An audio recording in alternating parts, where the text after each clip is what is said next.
하나님께서 우리의 찬양을 기뻐 받아 주신 줄로 믿습니다. 나는 솔리스트가 하는 줄 알았어요. 제가 기도하다가 깜짝 놀래가지고. 대단하십니다. 네.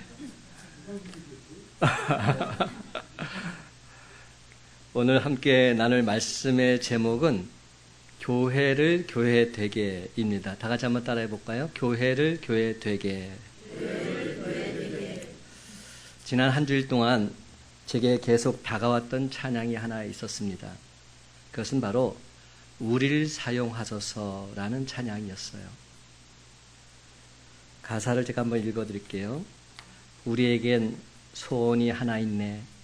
주님 다시 오실 그날까지 우리 가슴에 새긴 주의 십자가 사랑, 나의 교회를 사랑케 하네. 주의 교회를 향한 우리 마음, 희생과 포기와 가난과 고난, 하물며 죽음조차 우릴 막을 수 없네. 우리 교회는 이 땅의 희망. 교회를 교회되게, 예배를 예배되게 우리를 사용하소서. 진정한 부흥의 날 오늘 임하도록 우리를 사용하소서. 성령 안에 예배하리라. 자유의 마음으로 사랑으로 사역하리라. 교회는 생명이니. 교회를 교회되게, 예배 예배되게 우릴 사용하소서. 진정한 부흥의 날 오늘 임하도록 우릴 사용하소서.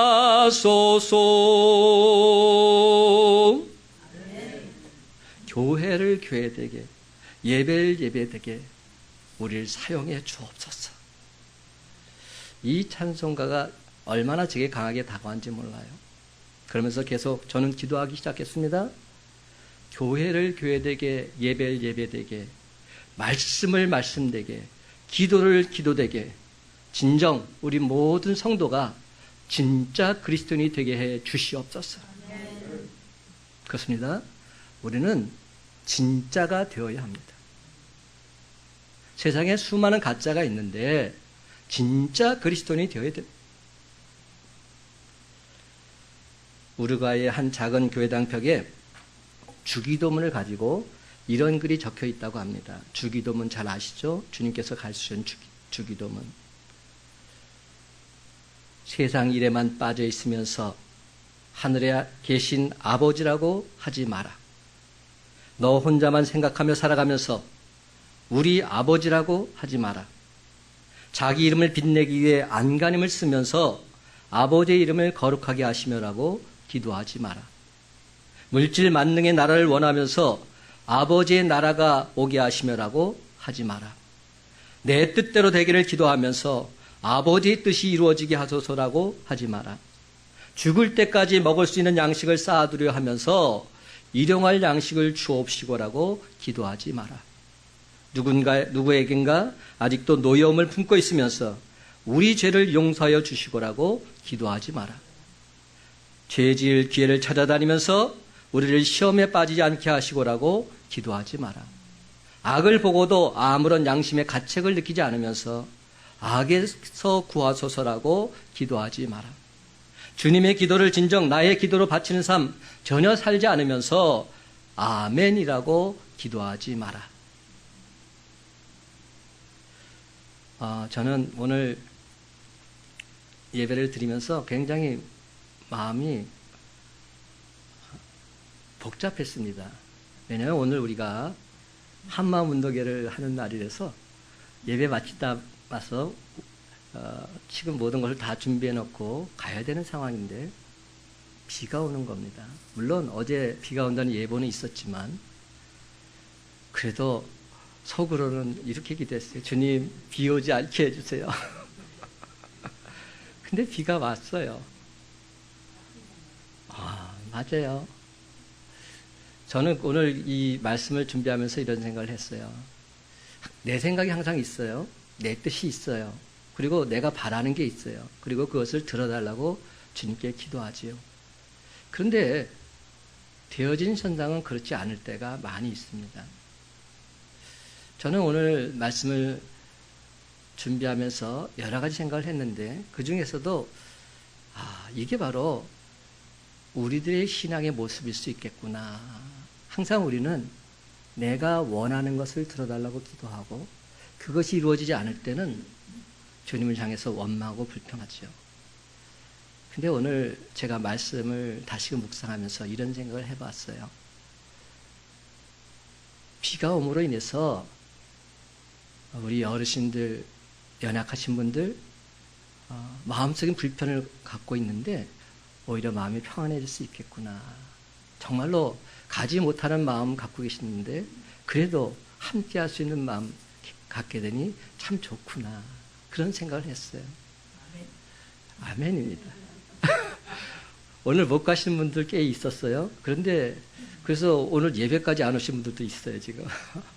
근데 안타까운 마음이지만 그래도 오늘 우리가 어떻게 하기로 했냐면 그냥 예배 마친 다음에 식당하고 교육관에서 제육볶음 그리고 또 오늘 날씨에 딱 맞는 부침개 이렇게 해 먹으면서 교제를 나눌 겁니다. 그리고 나서 이 본당에서 또 재미있는 시간을 가질 거예요. 여러분도 우리 교회 의자가 이게 다 접이식으로 되어 있다는 거 아세요? 제가 오늘을 위해서 이렇게 만든 거예요. 오늘이에요. 오늘 우리가 본때 있게 사용하기 위해서. 다른 교회에서는 못해요. 근데 우리는 의자를 딱 접어서 딱 벽에만 붙이면 여기가 운동장이 됩니다. 여기서 뭐든지 다 할 수 있어요. 돗자리 깔고 뭐든지 다 할 수 있어요. 그리고 비도 안 오니까 더 재미있게 즐겁게 지낼 수 있어요. 오늘 이러한 시간을 허락하신 주님께 영광과 찬송을 올려드립니다.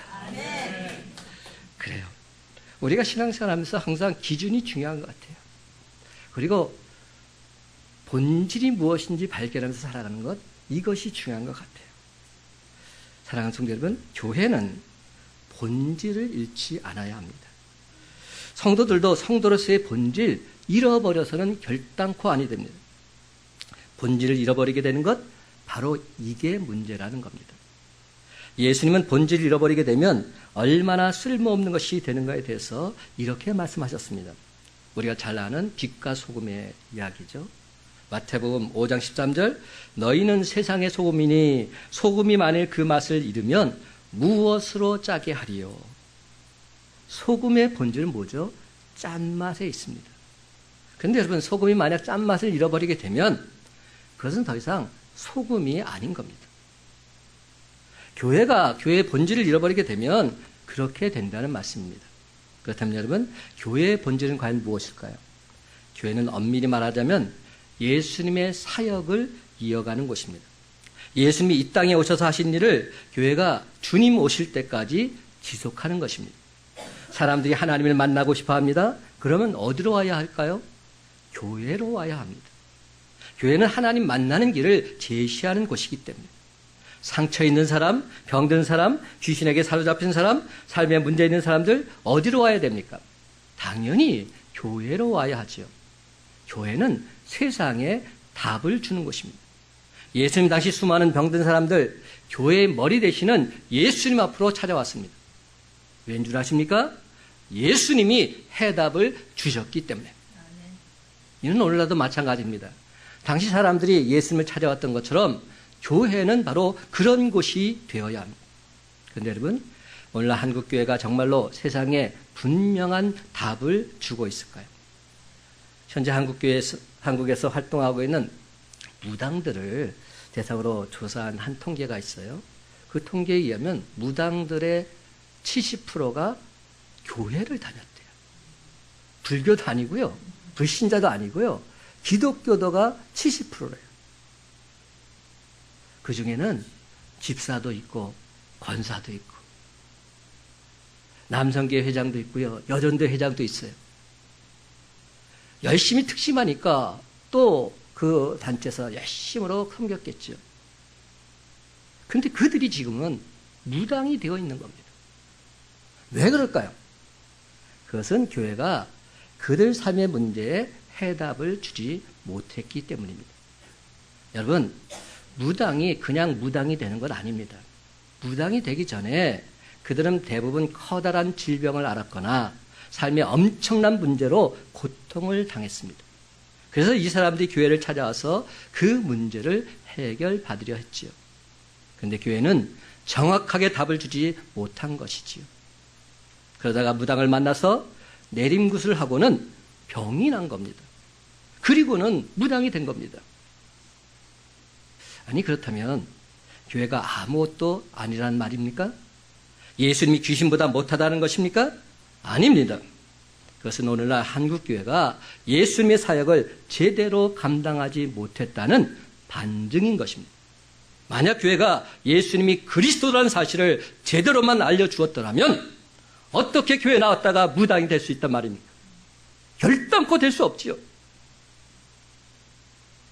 오늘날 교회가 교회의 본질을 잃어버리고 예수 그리스도를 제대로 들어야지 못하고 예수님 그분의 사역을 제대로 감당하지 못했기 때문에 일어난 안타까운 일이라 말하지 않을 수 없습니다. 사랑하는 성도 여러분, 오늘 본문을 보면 사도 바울이 떠나간 후에 그레데 교회는 커다란 위기에 직면하고 있습니다. 이는 물론 일종의 성장통이라 말할 수도 있습니다. 이 소식을 들은 사도 바울은 교회의 안정을 바라는 안타까운 심정에서 디도에게 편지를 쓰게 되었던 겁니다. 그렇다면 그레데 교회에 닥친 위기는 과연 무엇이었습니까? 개인에게 신앙의 위기가 찾아오는 것처럼 교회도 신앙의 위기를 겪을 수 있습니다. 이는 참으로 어렵고 힘든 것이지만 어떤 의미로는 성장을 위해서 반드시 필요한 것입니다. 이를 교회의 겨울이라 말하는 사람들도 있습니다.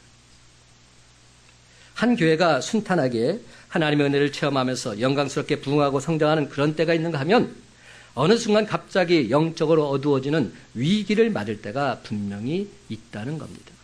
그런데 이러한 영적인 위기, 꽁꽁 겨울을 잘 참고 견디게 되면 아름다운 꽃을 피우는 생기 있는 봄을 맞이할 수 있게 되는 줄 믿으시기 바랍니다.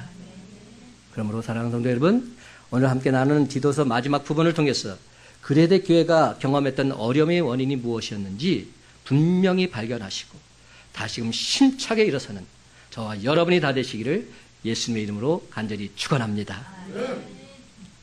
그레데 교회의 위기는 교회 안에서 논쟁의 분위기가 조성되고 이단이 침투했다는 데 있습니다. 아니, 좀 더 정확히 말하자면 외부에서 이단이 침투한 것이 아니라 교인 가운데서 이단이 생겨났습니다. 사실 밖에서 침투하는 이단은 막는 것 그렇게 어렵지 않습니다. 그러나 성도 가운데서 한 사람이 신앙이 변질되어서 잘못된 복음을 퍼뜨리기 시작하면 문제는 훨씬 더 심각해지게 되어 있습니다. 그렇다면 구체적으로 그레데 교회에서는 어떤 문제가 있었을까요? 9절 말씀 제가 한번 읽어볼게요. 9절입니다. 그러나 어리석은 변론과 족보 이야기와 분쟁과 율법에 대한 다툼은 피하라. 이것은 무익한 것이요 헛된 것이니라. 먼저 어리석은 변론이 있었습니다. 이 변론이란 말이 주는 느낌은 강하지만 원문대로 하면 무엇을 찾는다, 무엇을 추구한다는 의미로 사용되고 있는 말입니다. 그런데 여기서 사도 바울이 어리석은 변론이라 말한 이유는 그레데 교회 사람들이 분명한 하나님의 계시에 근거하지 않고, 다시 말하자면 하나님 말씀에 근거하지 않은 채 잘못된 진리를 추구하고 있었기 때문입니다. 그렇습니다. 말씀과 계시에 근거하지 않은 진리 추구는 어리석은 변론에 지나지 않는다, 사도 바울은 선언하고 있습니다. 그리고 또한 족보 이야기를 합니다. 여기서 말하는 족보는 우리 조상들의 족보와 같은 것이 아닙니다. 구약시대의 여러 인물들에 관해서 옛날 히브리 사람들은 성경이 말씀하지 않은 이야기들을 많이 꾸며서 말했습니다. 그러니까 일종의 신화도 같고 전설과도 같은 것들이었습니다. 가령 아브라함에 대해서도, 이삭에 대해서도, 야곱에 대해서도, 요셉에 대해서도, 모세에 대해서도 성경에 없는 이야기들 많이 만들어냈습니다. 그리고 그것으로 인해서 파벌이 생기게 된 겁니다. 나는 아브라함에 속한 사람이다. 나는 모세에게 속한 사람이다. 이렇게 말하면서 구약 성경에 나타난 인물들을 우상화시켜서 만들어낸 그러한 이야기. 그 이야기를 가지고서 자기 나름대로 신앙적인 전통성 정당화하려고 했던 겁니다. 사실 이것은 진리를 추구하는 것하고는 별로 상관이 없는 것입니다. 결국 이 같은 허황된 이야기를 근거로 해서 자기의 주장을 고집하는 모습으로 발전하게 된 것이지요. 그러다 보니까 그들은 분쟁할 수밖에 없었던 겁니다. 이는 본격적으로 사람들이 서로 나누어지기 시작한 것을 말합니다. 왜 이런 분쟁이 생기게 되었을까요? 어리석은 변론과 자기 주장만이 옳다고 생각하는 고집 때문이었습니다. 아집 때문이었습니다. 잠언 17장 14절은 말합니다. 다투는 시작은 뚝에서 물이 새는 것 같은즉 싸움이 일어나기 전에 시비를 그칠 것이니라. 디모데후서 2장 23절 어리석고 무식한 변론을 벌이라. 무식한 변론을 벌이라. 이에서 다툼이 나는 줄 압니다. 야고보서 4장 1절입니다. 너희 중에 다툼이 어디로부터 나느냐? 너희 지체 중에서 싸우는 정욕으로부터 나는 것이 아니냐. 성경 어디를 보아도 다투지 말라고 했지 다투라고 한 것은 없습니다. 그렇습니다. 다투지 말아야 합니다. 그런데 그레데 교인들에게는 율법에 대한 다툼이 있었습니다. 언제나 그랬듯이 율법에는 두 가지 이단이 있었습니다. 하나는 바울이 갈라디아서에서 언급한 것처럼 소위 율법주의가 있었습니다. 한마디로 말하면 율법주의가 뭡니까? 율법 중에 어떤 조항은 반드시 지켜야만 구원을 받는다, 그들은 주장했습니다. 예수만 믿어서 구원받는 것이 아니라 율법도 지켜야 구원받는다 주장했습니다. 이것이 율법주의입니다. 또 다른 하나는 뭡니까? 정반대죠. 무율법주의자. 무율법주의는 뭡니까? 율법주의와 정반대되는 그러한 이단입니다. 율법을 지켜서 구원받지 못하니까 율법이나 계명 아무런 의미가 없다. 그러니 아무렇게나 살아도 상관없다 주장하므로 도덕적인 방탕성을 정당화하려는 그런 사상이었습니다. 사도 바울은 이 두 가지 다 이단이다 정죄합니다. 그렇습니다. 율법주의도 이단이고 무율법주의도 이단입니다. 그렇다면 율법에 대한 가장 복음적이고 성경적인 접근은 어떤 것입니까? 율법을 지켜서 구원받지 못한다면 과연 어떻게 해야 구원을 받습니까? 예수 그리스도를 나의 구주로 믿음으로, 오직 믿음으로만 구원을 받는 줄 믿으시기 바랍니다. 그렇다면 믿음으로 구원받은 사람의 율법과의 관계는 어떠할까요? 구원을 받았기 때문에 율법을 지켜야 합니다. 제가 항상 이 말씀을 강조해요. 우리는 율법을 지킴으로 구원받을 수는 없습니다. 한계가 있습니다. 하나님의 정죄를 피할 수 없던 우리가 오직 믿음으로, 오직 하나님의 전적인 은혜로 구원받았습니다. 그러므로 이제는 구원받은 자답게, 구원받은 사람답게 하나님의 계명을 지키는 삶을 살아가야 마땅한 것입니다. 그렇습니다, 여러분. 기독교는 율법주의도 무율법주의도 아닙니다. 율법을 지키는 동기가 다릅니다. 구원받기 위해서 율법을 지키는 것이 아니라 구원받았기에 감사한 마음으로 율법을 지키는 것입니다.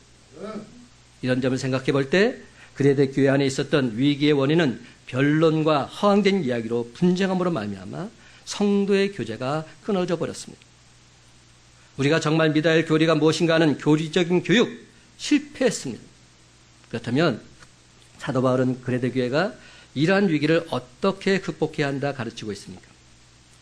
첫 번째, 이렇게 말합니다. 무익한 논쟁을 그치고 서로가 서로에게 유익을 주는 교회가 되어야 한다 가르치고 있습니다. 서로가 서로에게 유익을 주는 교회. 그렇습니다. 서로 유익을 주는 교회가 되어야 합니다. 8절과 9절 말씀 다 같이 한 목소리 읽기를 원합니다. 8절과 9절 시작. 이 말이 미쁘도다. 원하건대 너는 이 여러 것에 대하여 굳세게 말하라. 이는 하나님을 믿는 자들로 하여금 조심하여 선한 일을 힘쓰게 하려 함이라. 이것은 아름다우며 사람들에게 유익하니라. 그러나 어리석은 변론과 족보 이야기와 분쟁과 율법에 대한 다툼은 피하라. 이것은 무익한 것이요 헛된 것이니라. 아멘. 여기에 보면 대조적으로 나타나는 두 낱말이 있죠. 8절 마지막 부분에 보면 사람들에게 유익하니라 이런 말이 있죠. 9절에 보면 그 반대로 이것은 무익한 것이요 이런 말도 있습니다. 우리는 무익한 것에 대해서는 길게 생각할 필요 없습니다. 무익한 것 가지고 매달리다 보면 교회에 분열이 생길 수 있고 교제가 깨어지기 쉽습니다. 그렇다면 무엇이 유익한 것입니까? 사도 바울은 정말 유익한 것은 사람들을 구원받기 위해서 그들이 새로워짐으로 주님의 인격을 닮아가도록 하는 것, 다시 말하자면 하나님의 상속자가 될 만한 자격을 갖출 수 있도록 이끌어주는 것, 이것이 유익하다 말하고 있습니다. 그러므로 그리스도인의 영적인 성화야말로 그 무엇보다 추구해야 될 가장 중요한 것입니다. 가령 성경 공부가 중요합니다. 그러나 단순히 지식만을 얻기 위해서 하는 성경 공부, 우리를 더 타락시킵니다. 우리에게 왜 지식이 필요합니까? 그 말씀을 우리 삶 속에 적용해서 어떻게 해야 정말 하나님이 기뻐하시는 사람이 될 수 있을까? 하나님의 기업을 물려받기에 합당한 상속자가 될 수 있을까? 이것을 알기 위해서입니다. 그런 것을 알게 하는 선한 일을 북돋우는 데에 우리의 모든 일에 초점이 맞추어져야 하는 것입니다. 그렇습니다. 우리는 유익을 만드는 데 힘써야 합니다. 그런데 그레데 성도들은 근거 없는 이야기를 가지고 자기 의견을 고집하고 있었고 성경적인 분명한 해석을 떠나서 왜곡된 가르침을 주장하고 있었습니다. 이런 것을 주장하고 고집하다 보니까 교회 안에 분열과 다툼이 생기기 시작한 겁니다. 하지만 이는 그레데 교회에서만 있었던 일이 아니라 오늘날 우리 교회 안에서도 얼마든지 있을 수 있는 일입니다. 그래서 어거스틴은 이렇게 일찍이 말했죠. 제가 주보에도 실었어요. 본질적인 것에 관해서는 언제나 일치를, 비본질적인 것에 관해서는 언제나 관용을. 한번 따라합시다. 본질적인 것에 관해서는 언제나 일치를, 비본질적인 것에 관해서는 언제나 관용을. 굉장히 중요한 말입니다. 우리가 신앙생활 하는 데 있어서 본질적인 것은 뭡니까? 사람은 어떻게 구원을 받습니까? 예수 그리스도는 과연 누구이십니까? 뭐 이런 것은 신앙생활에 있어서 절대적인 문제들입니다. 아주 본질적인 문제들입니다. 그러므로 이것은 결코 타협할 수도 없고 변질되어져서도 아니 됩니다. 이런 것이 만약 변질된다면 그게 바로 이단이 되는 겁니다. 그러나 본질적인 것이 아닌 것, 소위 절대적이지 않은 것에 대해서는 의견이 서로 달라질 수 있다는 겁니다. 성경이 분명히 계시하지 않아서 해석의 차이가 있을 수 있기 때문이죠. 그런 것에 관해서는 서로를 존경하고 다른 생각을 용납할 수 있는 넓은 마음을 가지는 것, 이것이 필요합니다. 사랑하는 성도 여러분, 한번 자문자답해 보시기 바랍니다. 나는 정말 구원을 받았는가? 구원받고 변화된 삶을 살고 있는가? 나는 진정 주님을 닮아가고 있는가? 나는 앞으로 과연 어떤 사람이 되어야 하는가? 하나님이 진정 기뻐하시는 삶은 과연 어떤 모습인가? 이런 질문은 정말로 중요합니다. 우리를 유익하게 하는 것들입니다. 그렇습니다, 여러분. 이처럼 우리를 유익하게 하는 것들에 대해서 관심을 가지고 애쓰고 힘쓰게 될 때 우리 교회는 그만큼 건강해지게 될 줄로 믿습니다. 하지만 별로 중요하지 않은 것에 관심이 집중되고 의견이 갈라지게 되면 결국 불행한 공동체가 될 수밖에 없는 것입니다. 사도 바울의 기대와 간절한 소망은 서로의 유익을 위해서 주님의 마음을 나눌 수 있는 그런 교회가 되는 것이었습니다. 사랑하는 성도 여러분, 서로의 유익을 위해서 허심탄회하게 주님 마음을 함께 나누는 건강한 성도들이 되어서 하나님 아버지를 진정 기쁘시게 해드리는 저와 여러분이 다 되시기를 예수님의 이름으로 간절히 축원합니다. 두 번째로 진리를 단호하게 지키는 교회가 되어야 한다 가르치고 있습니다. 진리를 단호하게 지키는 교회. 그렇습니다. 진리를 수호하는 교회가 되어야 합니다. 이에 대해서 사도 바울은 참으로 단호했습니다. 다 같이 10절 말씀 한 목소리 읽어볼까요? 10절 시작. 이단에 속한 사람은 한두 번 훈계한 후에 멀리하라. 근데 여러분 이 말씀 자세히 보시기 바랍니다. 이단하고 토론을 하는 말씀이 있습니까? 없습니다. 이단에 대해서는 훈계하라고 했습니다. 저는 목사들로 태어나서 어렸을 때부터 그 말씀을 접할 기회가 많았어요.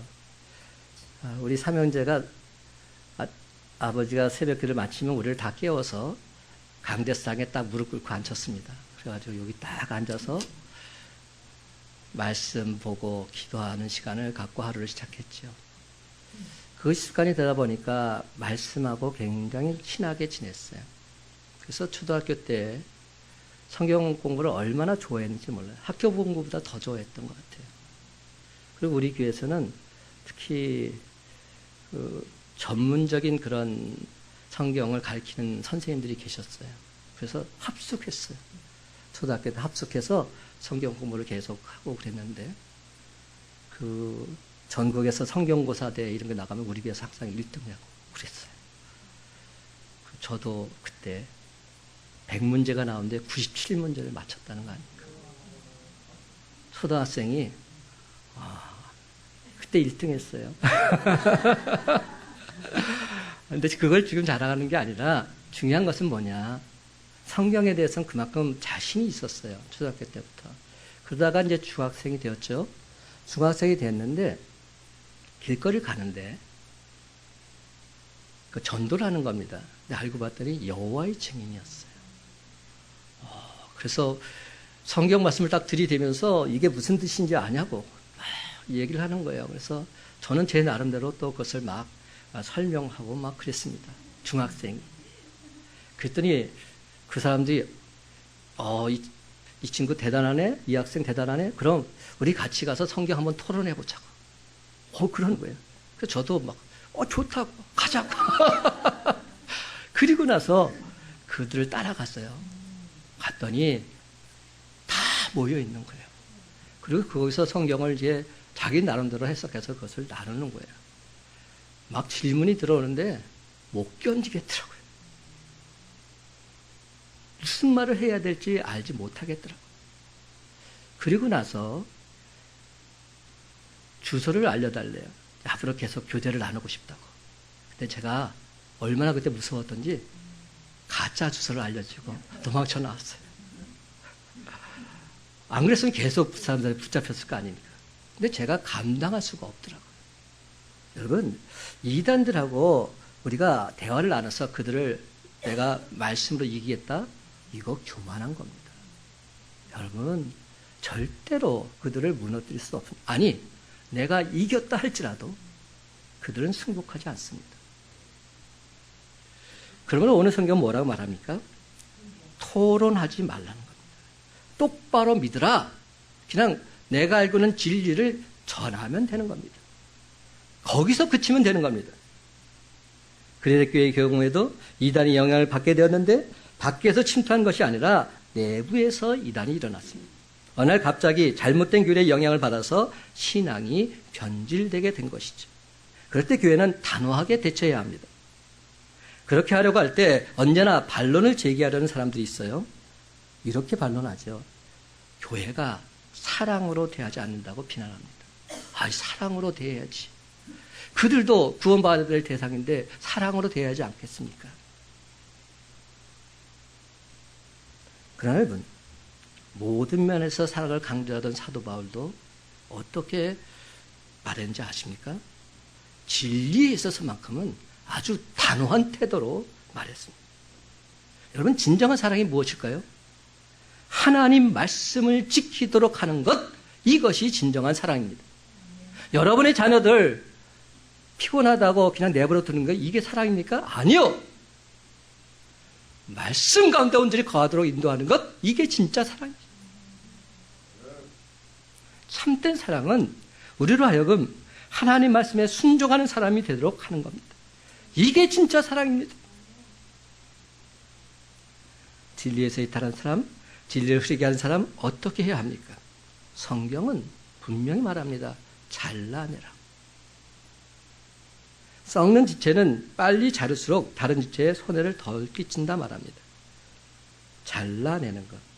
사도 바울은 이것이 교회의 순결을 지키기 위한 유일한 방편이라고 말합니다.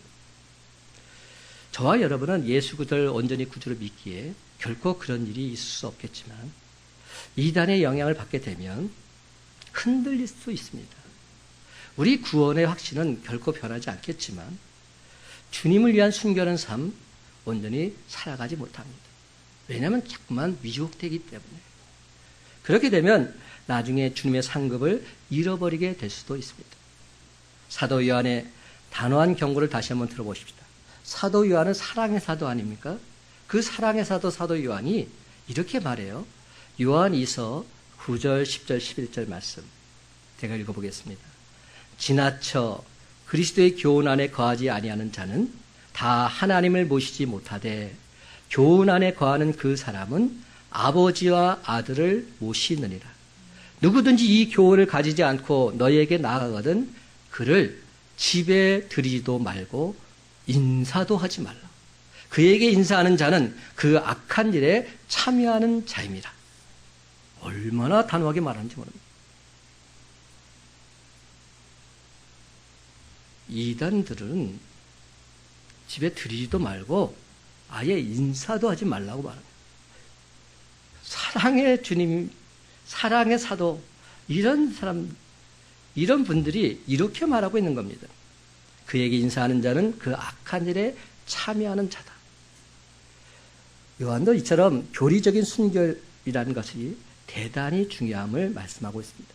이단에 빠진 사람들 대하는 데는 그것을 포기하든지 아니면 그들을 떠나야 한다 말합니다. 잘못된 영향력에 흔들리기 시작하면 교회는 하나님께서 온전히 쓰실 수 없게 되어버리기 때문이죠. 오늘 주신 말씀 11절에 보면 이단들의 모습 분명히 발견할 수 있습니다. 이러한 사람은 내가 아는 바와 같이 부패하여 스스로 정죄한 자로서 죄를 짓느니라. 사도 바울은 이단에 속한 사람 한두 번 훈계한 후에 멀리하라고 말합니다. 왜입니까? 그들에게 교회가 영향을 받아서는 안 되기 때문에, 교회는 신앙의 순결을 온전히 지켜나가야 하기 때문에. 그러면 사랑하는 성도 여러분, 진리를 흔들려고 하는 이단들 훈계한 후에 멀리하여 진리를 단호하게 지킴으로 말미암아 복음이신 예수 그리스도를 위해서 든든하게 세워져가는 저와 여러분의 삶이 다 되시기를 예수님의 이름으로 간절히 축원합니다. 세 번째는 간단히 말씀드립니다. 주님 사랑을 함께 나누는 교회가 되어야 한다 가르치고 있습니다. 주님 사랑을 함께 나누는 교회. 주님 사랑을 함께 나누는 교회가 되어야 한다는 것이지요. 여러분, 사도 바울은 그레데 교회를 수습하기 위해서 아데마나 두기고를 보냈습니다. 또 교법사 세나와 아볼로도 보냈습니다. 교법사 세나 아볼로는 왜 보냈냐면 하나님 말씀을 바로 가르치기 위해서. 또한 14절에 보면 우리 사람들도 열매 없는 자가 되지 않게 하기 위하여 필요한 것을 준비하는 좋은 일에 힘쓰기를 배우게 하라고 말합니다. 어떻게 해든지 한 사람 한 사람의 믿음이 세워지길 바라면서 사랑으로 격려하는 사도 바울의 뜨거운 심정을 느낄 수 있습니다. 사랑하는 성도 여러분, 우리 교회도 하나님이 기뻐하시는 교회, 전혀 흔들림이 없이 복음 위에 든든히 서가는 그러한 교회가 되기 위해서 애쓰고 힘써야 할 줄로 믿습니다. 그러기 위해서는 이단에 속지 말고 복음 안에서 똘똘 뭉쳐서 서로 말씀을 붙잡고 뜨겁게 주님 사랑을 나누시기 바랍니다. 오늘이 바로 그러한 날이 되길 간절히 바랍니다. 여러분, 특별히 목회서신인 디모데 전후서와 디모데서는 사도 바울 사역의 마지막에 쓴 편지입니다.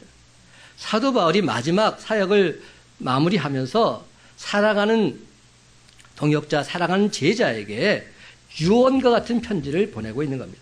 이렇게 목회하라. 그 목회서신이 바로 디모데 전후서 디도서입니다. 그는 인생의 겨울이 오기 전에 자기가 세운 교회들이 복음 안에서 든든히 세워져 가기를 바라는 마음에서 하나님의 역사를 감당할 수 있도록 하기 위해 뜨거운 마음으로 간절한 심정으로 마지막 편지를 동역자인 디도에게 보내고 있는 겁니다. 그러므로 여러분, 이제 우리도 사도 바울의 뜨거운 심정을 가지고 오늘 말씀, 결론의 말씀 15절 말씀 한 목소리로 읽기를 원합니다. 다 같이 함께 읽습니다. 시작. 나와 함께 있는 자가 다 내게 문안하니 믿음 안에서 우리를 사랑하는 자들에게 너도 문안하라. 은혜가 너희 무리에게 있을지어다. 아멘. 믿음 안에서 우리를 사랑하는 자들에게 너도 문안하라. 이제 말씀했습니다. 사랑하는 성도 여러분, 오늘 말씀의 제목은 교회를 교회 되기입니다.